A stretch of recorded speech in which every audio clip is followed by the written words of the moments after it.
700 mètres de long pour 250 mètres de dénivelé. La future télécabine de coach prend forme. Identique à sa voisine du Bézou, cette nouvelle installation pourra embarquer 2000 personnes par heure. Nettement plus que l'ancien télésiège de Sarrières qui se prépare malgré tout à une seconde vie.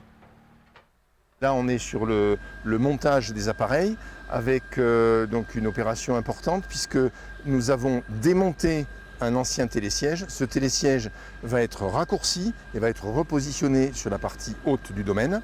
Et ici en partie basse, donc installation d'une télécabine 10 places, voilà, permettant d'accéder à un plateau intermédiaire, aussi bien pour les skieurs que pour les non-skieurs, en hiver comme en été.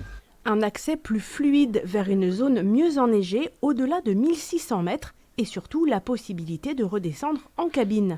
De quoi prolonger un peu l'activité hivernale. Le conseil départemental qui finance les 20 millions d'euros du projet a aussi souhaité réduire les coûts de fonctionnement du domaine skiable, donc son nombre d'installations. Au passage, nous allons démonter 3 téléskis.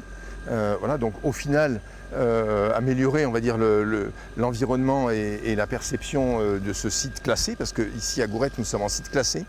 Il y aura au final moins de pylônes, moins de câbles, moins d'équipements, mais une facilité d'utilisation plus importante. La nouvelle télécabine de coach devrait être terminée avant le début de saison, ouverture prévue le 7 décembre prochain.